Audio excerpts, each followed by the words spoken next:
What's up, guys? Welcome to The Casuals presented by MF Media. You're probably staring at the screen going, where's Carson? Due to some scheduling conflicts, definitely wanted to be able to put out an episode, doing a little Super Bowl preview, and Carson is not available right now.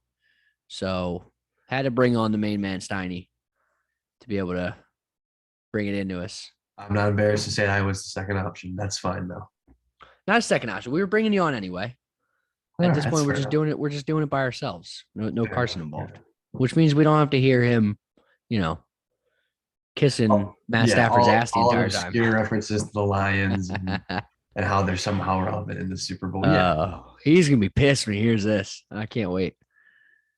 So, the normal schedule is news, and then we roll into the content of the episode. This week, we're just gonna roll right into the content. We'll cover a bunch of the news. The lockout, the Olympics, trade deadline from the NBA, all that stuff's going to be covered next week, earlier in the week when me and Carson get back to recording.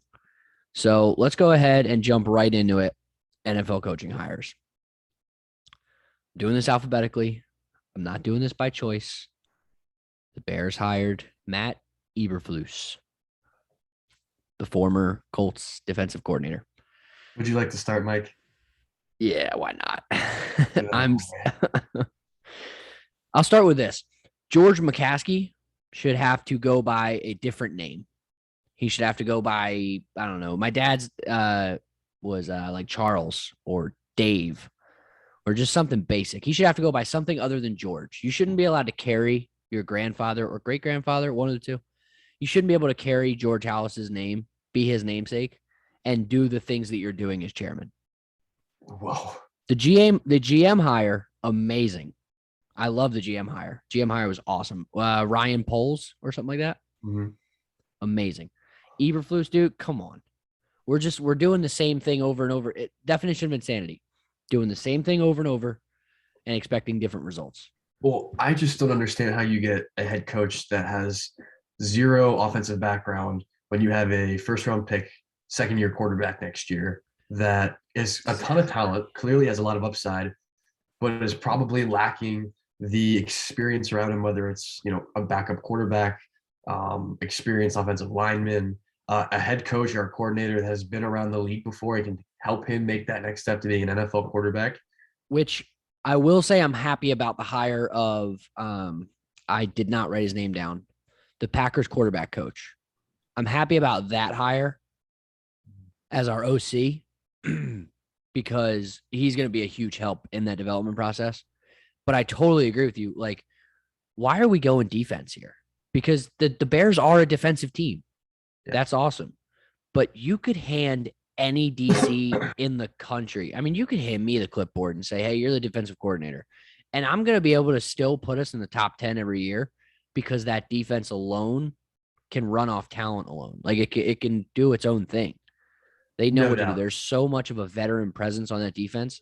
We needed to hire guys that I'm going to name later on. We needed to hire Dabble. We needed to hire McDaniels. We needed to hire Flores. We needed to hire somebody that's offensively minded to an extent, or to at least some extent.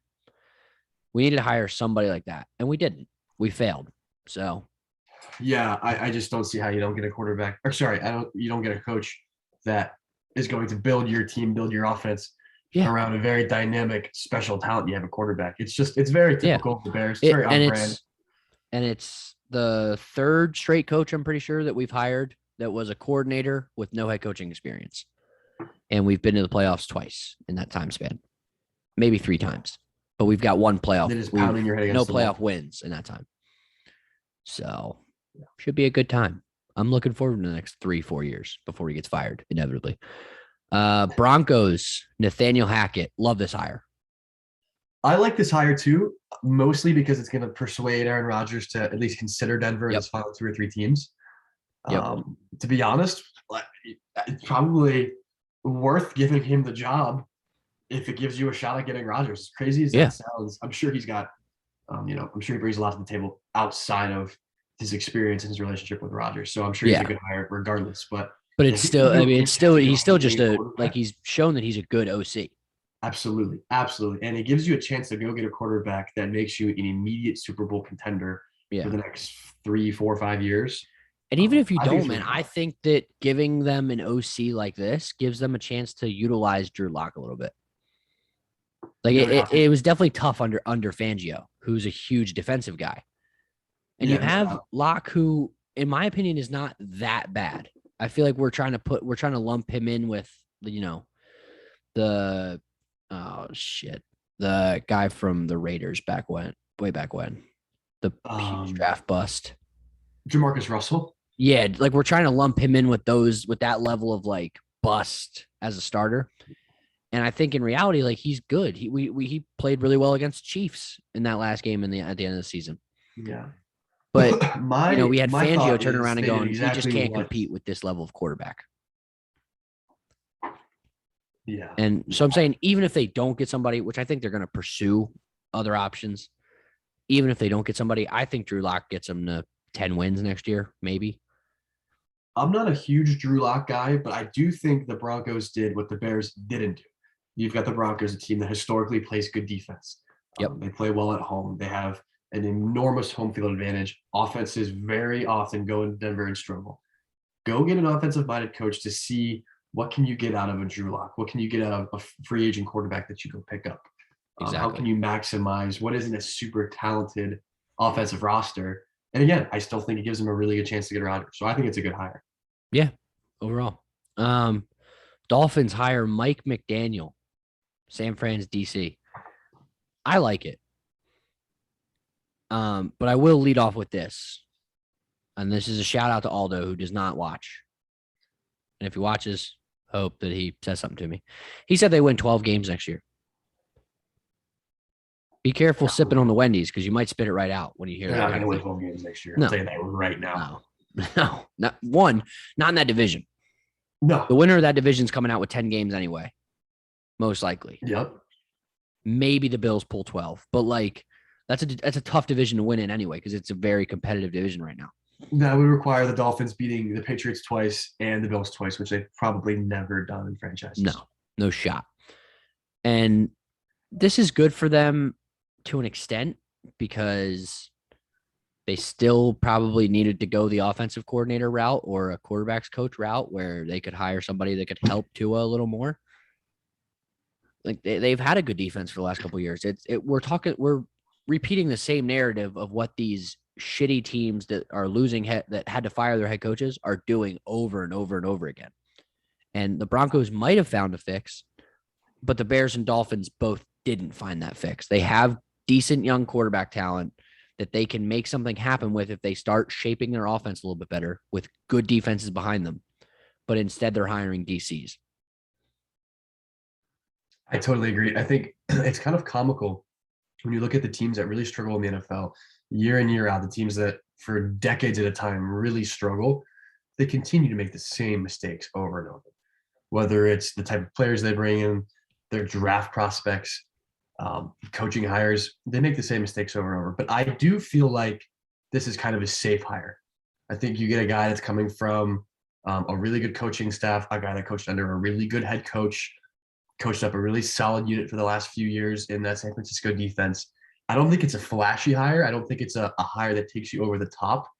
And it's definitely not a hire that explains getting rid of Flores, who I thought was a good coach, an ascending coach. That one's Um, always that's always going to be a tough one to sit there and compare to because it didn't make any sense to not. One, it didn't make sense to fire him, and two, it didn't make sense for none of these 8 teams to hire him. yeah, no doubt, no doubt. But I The think only ones that could walk away and go, yeah, we just couldn't, we're not budging on the guy we were picking is the Saints, in my opinion. But everybody else should have been trying to hire him. I agree. So, like I said, I think it's a safe hire. He's solid. He's probably going to do a good job. He's probably going to help what is a good defense, maybe take the next step into being one of those elite defenses in the league. But I just don't think it's the splash hire they kind of needed to get after getting rid of Flores. Yeah. But it sounds like the more and more that we hear, that's a really toxic front office. Yeah, really From bad. ownership down, it sounds like they've got bigger issues than their head coach. So good luck to this guy trying to navigate the next few years and what seems to be a really turned upside down front office right now. Yeah. And I With think the he's in trouble lawsuit because I right don't there think he was a too. good I mean, there's quarterback. definitely a lot of issues. I thought the other thing that was funny about this is like Mike McDaniel looks like the whitest guy on the planet and talks like him too in his press conferences. And they actually got a draft pick for the compensation because he's biracial. Really? Yeah. I did not know that. I gotta look him Yep. up now. Yeah. The 49ers got 2 for development. Unreal. Yeah. Would not have guessed that. That's funny. Now let's talk about a good hire. It's nice to really talk about a really good hire. Let's talk about the Giants hiring Brian Dabble. This was a great hire. No doubt. I think you can't beat the pedigree that this guy has. No. When you're, you coach underneath Saban at Alabama and win championships. You coach under Belichick in New England and win championships. You go to Buffalo and take Josh Allen, who has all the potential in the world, very raw talent, but a guy that a lot of people doubted. And you give him, the tools and the training and the coaching that has kind of molded him into maybe the best quarterback in football right now, the top 3 or 4 quarterback in football I for mean, sure. look at his numbers from year Absolute home 1 run. versus where he's at right now. Josh Allen alone. Looking at that as the prospect. I mean, they talked about it all during his sophomore season. Was that his first year he was sitting there and he's like 55% completion rate, like no accuracy whatsoever. All he had was a cannon. And then he turned around the next year and he's like 68% completion rate, firing balls in the, tight spaces, making plays. Like he learned how to teach Josh Allen. He learned how to use Josh Allen. No doubt. And that's why that team was so successful. You look at a lot of guys that get that, gunslinger or raw talent tag out of college, a guy like Josh Allen, a guy like Big Ben. And you look at so many of them don't pan out. They turn out to not have the accuracy you need, maybe the smarts you need to play in the NFL. But every now and then one of them hits. Josh Allen comes in with a huge arm, seems to be able to, handle himself on the field, manage the game. Obviously, accuracy is a huge issue. When a guy like that pans out and quickly develops into the player you're hoping he was, there's usually a great coach behind it. A great coach that taught him the ropes of being an NFL quarterback quickly. So I think he checks all the boxes. I'm going to be really curious to see. I think they've said they're committed to Daniel Jones. I think so. And I think that's a good move. I think you at least give him, 2 more years, especially with Dabble at the helm, and see what happens. I would be really curious to see what he does with Daniel Jones. Can he turn him around? Mostly turn him around because I think Daniel Jones has talent to play in the league. Can he help polish Daniel Jones just like Josh Allen and help him eliminate some of those things, keeping him from being successful in the NFL right now? Yeah, I mean, there's a lot of similarities there too. Is probably not the same arm caliber, but definitely, I mean, if you help build his IQ a little bit, he's got the same mobility as Josh Allen. We've seen that he's broken off plenty of runs the last year or two. I mean, you can pretty much run a very similar offense to what you did in Buffalo. So I'm interested. Yeah. And we're right back to terrible hires. Yeah. Let's go to the Jaguars. Doug Peterson. I just never thought this man would work in the NFL again. I think this is tough because I don't think it's a bad hire. Here's my thing. Good hire. I think it's just a lazy hire. Go ahead. He gets a ton of credit for Wentz. Yes. He gets a ton of credit for Wentz and Foles to that same regard. The coaching staff that they had, the quarterback's coach and the OC that they had at the time, was the reason for that development in the quarterback room. As soon as both of them left for better jobs because they did so well at developing Carson Wentz and Nick Foles, as soon as both of them left, Carson Wentz collapsed, Nick Foles left, and the whole offense collapsed. No doubt. So are we giving too much credit to Doug Peterson? 100%. No doubt. I think Doug Peterson's a guy where if you look back on that Super Bowl team, can't take any credit away from him. Can't take any credit away from him being a part in Carson Wentz having an MVP type season. Can't take anything away from him managing a quarterback carousel for a few years with Foltz and Wentz. Is he injured? Is he not? And the guy won a Super Bowl. Not many coaches can say that they've won a Super Bowl. No, yeah. For sure. I just feel like his time in the league is come and gone. Yeah. I feel like he was a great fit for that Philly team. I don't think he's the fit for a struggling franchise with a young quarterback trying to start things from scratch. I think he was a great fit 100%. at the I'm time. totally in agreement with you there. And it's not a rip on him. If he was a guy that got, I don't want to use New Orleans as an example because they're not the team they were a few years ago. But if you had a team out there, a successful playoff caliber team, looking for a really good coordinator or looking for a head coach, I don't think he's a bad guy to bring into a successful team like that. Yeah. I don't see him as the guy to bring a franchise from the ashes like a Yeah. Brian Dabble. Yeah. Like, I just don't see Doug Peterson elevating this team to where they need to be, even in the next 3-4 years. A guy who will elevate this team is Josh McDaniels with the Raiders. I think it's a great hire. I think it's a pretty good hire. I think you've got a team that's trying to get the most out of Derek Carr for, what probably are going to be his few prime years here in the next 3, 4, 5 years. I think he's kind of entered that middle career tier where he's not a young guy anymore. He's kind of he's been around. He's been around the league a few times now. A couple playoff appearances under his belt, a couple really good seasons under his belt. I feel like if he's going to be a quarterback that wins a Super Bowl or makes a push as an elite quarterback, he's got to do it in the next few years. Yeah, I think he's a vet, but he's not an old guy. Exactly. He's entering those prime years, and I think he's a really good guy to bring in. I think you got a guy that's got experience being a head coach, and it didn't go well his first time. Yeah, I'm sure that in the 5 or 6 years, or more like 10 years since then, under Belichick, I'm sure he's had plenty of time to think about what's gone wrong and how he would fix it. Oh yeah. And the Raiders have a really good plan in place. And they pick up one more receiver to replace Ruggs, or even just kind of bring the overall 3 as a group together with hopefully Brian Edwards bounces back from a bad year and Hunter Renfrow for 1,000 yards this year. You bring in a guy who can be in your main receiver slot and run the same kind of plays that Ruggs did, then you're looking at you're really looking at a pretty high caliber offense. Josh Jacobs was starting to show signs of life in those last couple of games down the stretch and then in the playoffs. Kenyon Drake's really good. He's still there, right? That's where he went? Kenyon Drake? Yeah. Okay, yeah. I mean, their defense is decent, maybe a little above average. Yeah.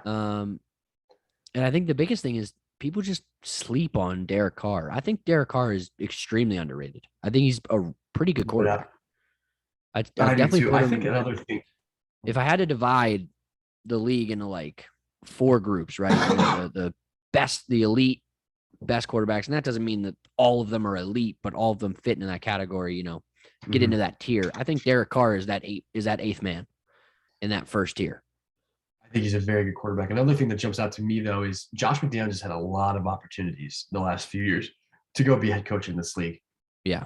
And I think when you got a guy like that that's been a big name for 3-4 years, off-season in, off-season out, when they finally choose a team, when he finally chose the Raiders, something tells me that there's something he sees that makes it the right fit. It's not like he jumped at the first opportunity he had. I'm sure he's turned down a lot of great opportunities the last few years. He sees something either in that offensive scheme or with Derek Carr or with the roster they have.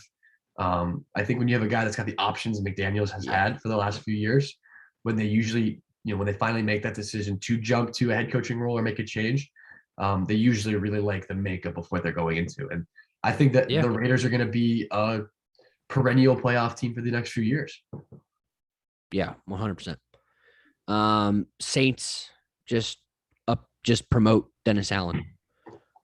He's been their DC for what, 7 years, 8 years, somewhere around there, a good amount of time. And they just promoted him with Peyton leaving. And I think, there's not much to say about the hire. I think they're going to be the same team for the next couple of years as they were before. I think a healthy Jameis puts them in a way better spot, and not having to play Tom Brady twice a year puts them in a really good spot.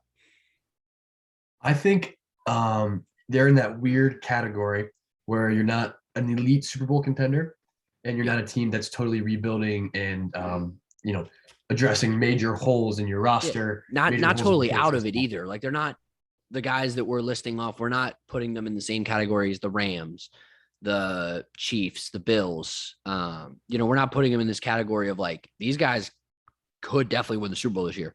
Yeah. We're putting them in that in my eyes, I'm putting them in that category of like, they could do it. Kind of right where Cincy was this year is like, I don't think so, but Yeah. if they did, I wouldn't be like, oh wow, how the hell did that happen? You know what I mean? Right. You're in that funny spot where you're probably not a contender to where you have your head coach, you have your coordinators, you have everything in line. You're also not a team that's rebuilding, which to me, bringing, a defensive coordinator up, it makes great sense. I don't Yeah. think they're a team that needs to go out and make an outside hire and try to change things up a whole lot. When you have a team that's pretty successful, they're probably the best team to make a head coaching change in recent memory. I can't remember the last time that a team that was as good as the Saints have been the last few years have made a Yeah. coaching change. So why not keep it in-house? This strikes me as one of those situations where a defensive coordinator is going to step up and run the team exactly like Sean Payton did. Yeah. I I mean, don't they, think he's they gonna missed the playoffs by what, one game? Or one did they game make in it? the season. They were riddled with injuries. Yeah. I mean, you lost your quarterback week 2. You had to put a running back in there at quarterback. Yeah. Who So got I hurt down the expect him to stretch. just step in and basically just take what Sean Payton's put in place and run with it. Yeah. So there was one person who was able to elevate themselves from the college level to the NFL level this year. And it wasn't Jim Harbaugh. Instead, it was Lovie Smith, the former Bears head coach, the Illinois head coach who got hired by the Texans. Lovie Smith. I love this man. I think we never should have fired him. I think he's great. I'm interested to see what he does with Davis Mills, who I think is pretty good. I think Lovie Smith was a great coach in Chicago. Lovie Smith got to a Super Bowl. Again, just like we said, Doug Peterson won a Super Bowl. There's not a lot of coaches that can say they've been to a Super Bowl. He got to a Super Bowl. Had a great run in Chicago. I think he's a great football coach, great football mind. But this looks like a struggling franchise, a struggling team trying to pick a head coach that won't embarrass them for the next 3 years while they figure their shit out. That's fair. That's fair. I see this as a hire where we're not going to be the Yeah. Giants with Joe Judge and we're running QB sneaks on our own 3 at 4th and 20. We're not going to be one of these teams making disastrous coordinator hires, making disastrous in-game decisions. To me, this feels like we're going to bring a coach in that has had a lot of experience being a head coach, both at the high levels of college and the NFL. He's going to at least keep us respectable and at least resemble an NFL football team while we try to figure out, is Davis Mills our guy? What do we want to do with these some draft picks that we've stocked up? I think he's just kind of a placeholder, but he's not a bad placeholder to have. Yeah. It also might be a little bit of a sign that maybe Deshaun decides he wants to play if he's allowed to. I wouldn't surprise me at all. Not at all. I think you get a new head coach in there, might change the attitude from Deshaun, might change the entire makeup of what next year's team's going to look like. Wouldn't surprise me. Yeah. Like I said, love Lovie Smith. I hope he does well. I totally see where you're coming from, and I think that will be the result. But wouldn't mind seeing him make a playoff run. I mean, he was able to take Rex Grossman to a Super Bowl. So easy guy to root for, right? Great beard. Yeah. Elite beard. Elite beard. Elite beard. Yes. Elite. Yeah. Vikings hired Kevin O'Connell, the current Rams OC, which is okay.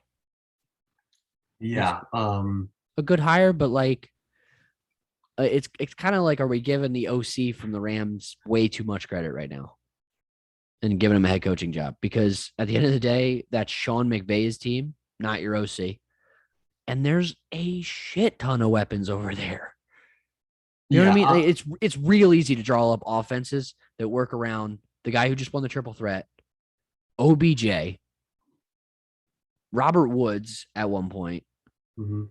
I mean, who's their fourth guy that's actually really good? Van Jefferson. Van Jefferson, yeah. And then Akers, Michelle, and I'm blanking on the third guy's name. Third guy was good too.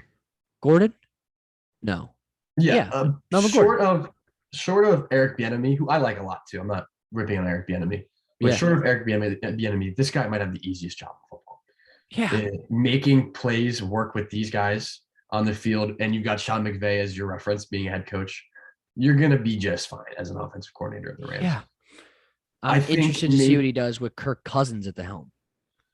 I think maybe he just brings a little bit of, I know this sounds really cliche, and I think you hear this a lot from people that are trying to justify a hire, justify a trade in their mind, but I think maybe he could bring a little bit of a winning culture to Minnesota. You get a guy that is coming from a team that's been very successful the last few years. Obviously, he's a game away from a Super Bowl championship tomorrow.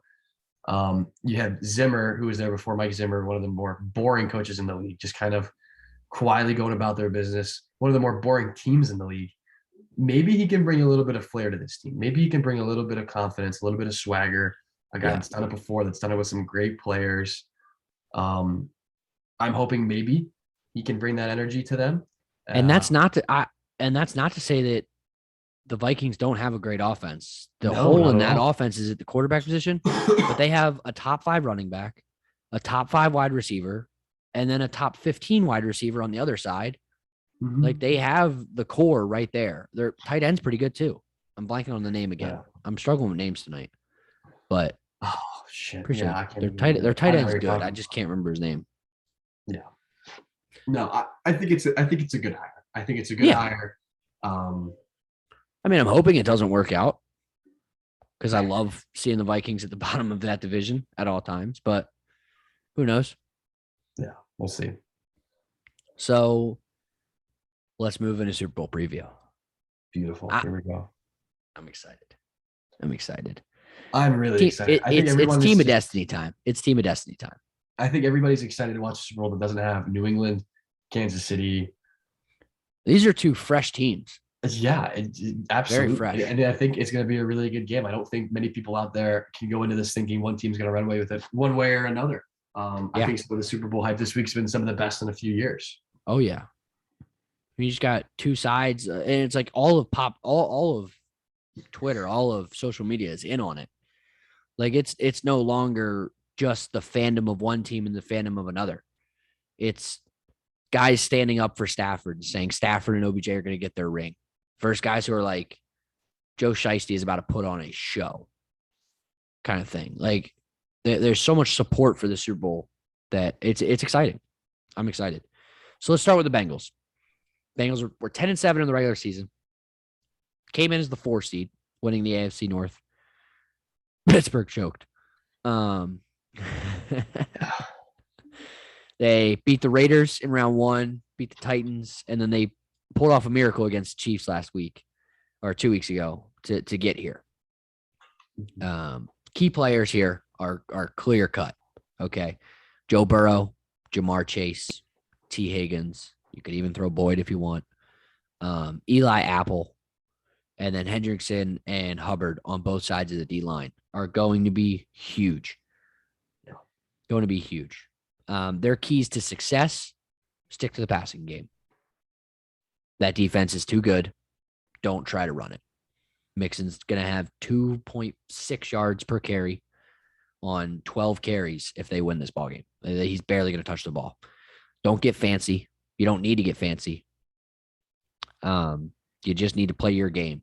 I agree with that. I think if we look back a couple of days from now on a Bengals victory, it's not going to be a game where you look up and say, how did they find a way to win that game? How did they pull that out? If the Bengals win, it's going to be because Joe Burrow, Jamar Chase, T. Higgins, and those guys go off. If they're going to win the Super Bowl, they're going to. Eli Apple has to lock down. Eli Apple has to lock down Cooper Kupp, and then Hendrickson and Hubbard have to contain Akers or Michelle. You have to force them to go towards OBJ. Yeah, you're not going to win this thing on defense and running game if you're the Bengals. No. If you're the Bengals making a game plan for this week, running the ball and playing good defense is not going to win you the Super Bowl. If they're going to find a way to win the Super Bowl, it's going to be because Joe Burrow goes out and makes enough plays. Yeah. So I agree with you totally. The game plan's got to be let Joey throw it. Maybe Mixon in timely, but yeah, I think it's no secret if the Bengals are going to win this game, it's because Joe Burrow or Jamar Chase is an MVP. And I think the most important part of it is they have to just capitalize on any mistakes made. If Stafford throws a pick, you have to score on that drive. If you're able to limit them to a 3 and out, you have to get a field goal the next drive. You have to be able to respond to them not doing what they're supposed to do, which is score a touchdown every single drive. You have to respond with scores of your own. And then most importantly, you got to limit the sacks. That is a tough front 4. Front 7 even. That is a tough front 7. And you just gave up 9 sacks to the Titans 3 weeks ago, who do not have the same front 7. They have a good front 7, but they do not have the same one. This is a different level.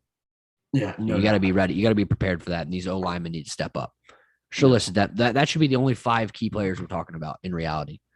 no doubt. I know this is usually not a very good game plan or recipe for success in the NFL, but they're going to need Burrow to carry them. They're going to need Burrow to put Yeah. up big numbers, just like he has in the first few playoff It's games. the Just like Burrow he and did. Chase show. It's going to need to be the Burrow and Feed me Chase the show. 2019 Natty all over again. Exactly. And I think it's an interesting, most Super Bowls, you have so many key players, so many X factors, so many question marks. Is this team going to be able to run the ball? Is this team's defense going to step up? This one to me is very simple. Which quarterback plays better? Yeah. Which quarterback plays better? I don't see either running game being a huge factor.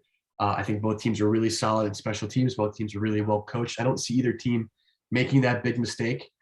To me, this is Stafford versus Burrow. And we're going to look back on the game and either say, man, Stafford capped off a really great season and he think was you an could elite even quarterback on Sunday. Or we're going to look back and say, Joe Burrow got it done just like he did in the national championship, just like he did in playoff games all year long. Which one of those two guys really shows up and executes at the highest level? You could even extend it to it's the duos versus each other. It's Stafford Cup versus Burrow Chase. Which one of those duos is going to step up more? Yeah. Because I think that's the real key is, Burrow can go to Higgins, but I don't think that's going to get the job done. Stafford can go to OBJ. I don't think that gets the job done. If they still have the ability to go to their number one guys, especially with the 2 cornerbacks that have to play up on them, which, I mean, that it kind of moves us into this. The Rams are 12-5, 4 seed, beat the Cardinals, whoop the Cardinals, beat the Bucks in the final minute or so. And then the 49ers, same deal, beat them down the stretch. Their key players are Stafford, Cup, OBJ, Jalen Ramsey, Aaron Donald, Von Miller, and then Akers, Michelle. That combo is going to be important. Like we said, the Stafford, Cup, Burrow, Chase, those are going to be the matchup that you got to worry about. If Eli Apple and Jalen Ramsey step up, then can Stafford and OBJ and Burrow and Higgins win? Like which one of those duos can step up and win? But at the same time, can Eli Apple and Jalen Ramsey really hold their own here? We're talking about the offensive rookie of the year and the offensive player of the year. Yeah. Going at 2 really good cornerbacks. It's going to be tough to hang with both of those guys. I think you get a lot of experience from a guy like Jalen Ramsey who's played in some big games. Obviously has the confidence level to go toe-to-toe with anybody, opposed to Eli Apple, Eli Apple's a guy that's been dragged through the mud for a long time in the NFL, who's had a really good year. I think Mike Hilton's a really good nickelback for the Bengals in the secondary as well, former Steeler. To me, just like Joe Burrow and just like Matt Stafford are going to be key factors as to who wins this game. Jamar Chase or Cooper Kupp, who is able to make the big splash plays early. I think both teams have been really successful this year when they get ahead. And obviously those are the 2 guys that you're going to see them go to a lot. I'm interested to see which one gets ahead early. And I put this for the keys to success for the Rams is 1, Stafford has to perform like he's been there. Mm-hmm. Obviously this is his 5th, 6th playoff game ever. Yep. And we're talking about the Super Bowl here. Mm-hmm. I mean, that's a big stage to step up into. And as old as he is, like as much of a vet as he is, it's the first time in the Super Bowl. So we can sit here and go, Joe Burrow's in his 2nd year. He didn't even finish his 1st year. Cool. Stafford's in his 15th year, but at the end of the day, he hasn't played in a Super Bowl yet. This is brand new territory for both quarterbacks. So Stafford has to play like he's been there in order to win this game. They have to take Jamar Chase out of the game. If you force Joe Burrow to go to T. Higgins and Taj Boyd, I think the Rams can hold on and win. And you got to make Burrow uncomfortable. You got to use that front 7 to your advantage. If you use that front 7 to your advantage and you keep pressure on Burrow the entire time, and you don't even let him scramble to make plays, because that's when he does the most damage, is when he escapes the pocket unscathed and is able to throw it downfield. If you can keep him from doing that, if you keep him contained and pick up sacks, it's a dangerous ball game. Yeah, no doubt. So you got a prediction for me, Mike? I do. I'm taking the Bengals. I'm taking the Bengals 31-28. Evan McPherson whispers into Joe Burr's ear, "We're winning the Super Bowl." And then he goes out there and bangs the game winner. And Jamar Chase, with his 215 yards and 2 touchdowns, takes home Super Bowl MVP. I hate to say it, but I totally agree with you. I'm taking the Bengals as well. I think the Bengals win 27-24, somewhere in the neighborhood, but I'll go 27-24. I think it's going to be an awesome game the entire way. Just like most of the playoff games these two teams have played. Just electric playoff football. I expect nothing less from the Super Bowl. Give me the Bengals late, 27-24, late field goal, tight fourth quarter. Something about this team, little team of destiny action going on in Cincinnati. Team of destiny, baby. I don't care about Stafford. I don't care about OBJ. Mm-hmm. It's team of destiny is taking this home. Okay. The Rams are supposed to win. Just like the Chiefs were supposed to win. Yeah. Just like the Titans were supposed to win. Yeah. It's a Super Bowl where pedigree and experience don't play a huge factor. You don't have a New England, you don't have a Kansas City, you don't have a Pittsburgh or you have two teams that have never been there before. Easy there, relax. You tried to slide Pittsburgh in there. It's been 10 years. You have two teams that haven't been there before. Experience is not going to be an issue. So if you had Joe Burrow going up against a Tom Brady, up against an Aaron Rodgers, it'd be pretty tough to pick the Bengals. Go ahead and put the nail in the coffin. But these two teams, no disrespect to the Rams, a great team. No disrespect to Stafford. Yeah, two teams that are going to be just as fazed by this moment, just as fazed by this opportunity as the other. Give me the team of destiny. Give me Cincinnati. Hell yeah. Do you want to do the Carson impersonation, or should I do that? Go for it. You know him better than I do. Okay. I expect this to be pretty polished. I'll try. I don't have his voice down at all, but I think I can get his mannerisms and what he was going to say. I don't think I can, actually. Now that I'm thinking about it. Mike. You're Stein. Okay. You guys are totally wrong. Okay. Matty Stafford, okay, number 9, had to sacrifice his entire career with the Lions. Now he comes to the LA Rams with a chance to win it all. Stafford's the guy. Okay. Stafford's the guy. He's going to get the job done. Okay. Stafford wins Super Bowl MVP. Huh? That wasn't bad at all. No, yeah. He's got Stafford winning Super Bowl MVP, and he's got the Rams winning. And I would assume, wait. I'm going to use his let's see if I still got it somewhere in these photos. I'm going to use his original Super Bowl prediction, which was supposed to be against the Chiefs. Very close. Let me see if I can find this thing. It's in my camera roll somewhere. There it is. 27-24. He had Rams over Chiefs. So I'm going to go ahead and let him stick with that. He'll correct me when he sees this. But 27-24, Rams beat the Chiefs. Bengals. Yeah. We'll see, man. I'm really excited. I think it's going to be a great game. It's going to be exciting. Let's get after it. Heads or tails? Tails. Tails never fails. Okay. Tails never fails. As long as we're all on the same page here. Yeah. I'm trying to think if there's any. Oh, what color is the Gatorade? Red. Red? Red. I'm going off the wall with the red right now. You psychopath. I'm going off the wall. You psychopath. It's going to be. Ooh. I don't want to say blue or orange because I feel like they're not going to do team colors. Probably not. That's why they're going red. It's purple. Purple's always a good one. You can't go wrong with purple. Purple's a great one. You can't miss those purple. White and orange beauties. Yeah. People were saying white. I can't. White in the Super Bowl? I can't believe Come on. The fucking Bengals tomorrow. Oh my God.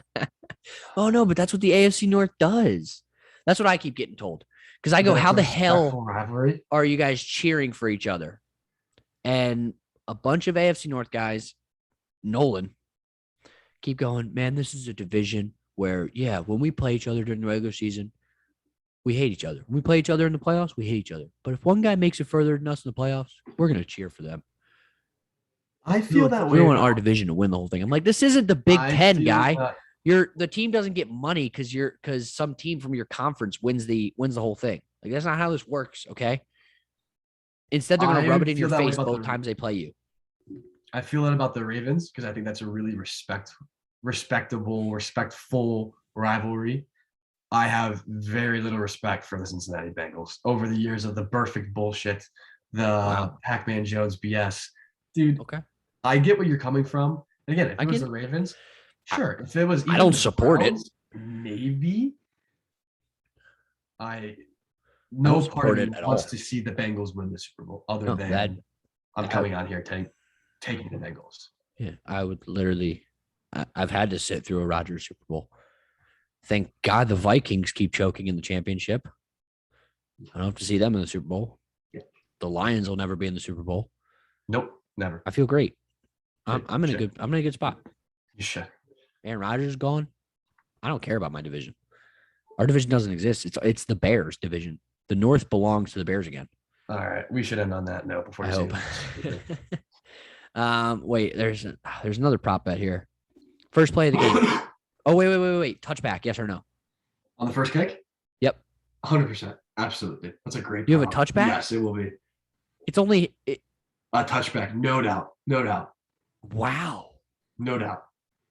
That's a bold one, Steiny. That's almost as bold as red. Touchback. Tails. First play of the game, run or pass?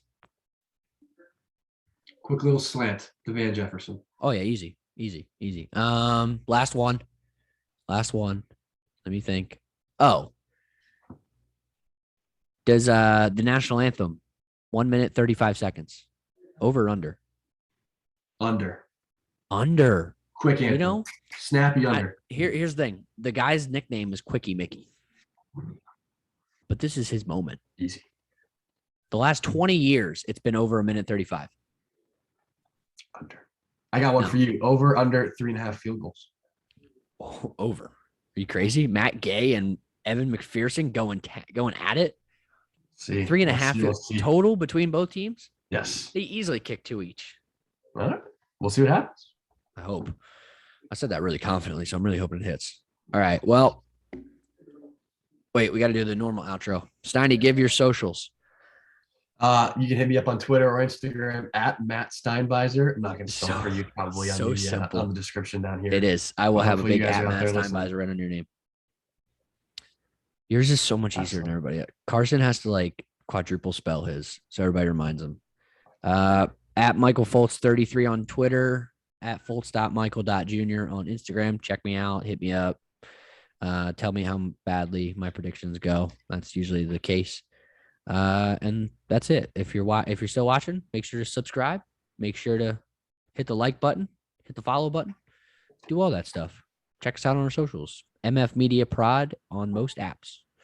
I'm a OG boy. Know that they ride or die. I keep boys by my side. Know that they ride or die. I keep boys by my side. OG boy. Day we hustle, but the night we OG boy. Know that they ride or die.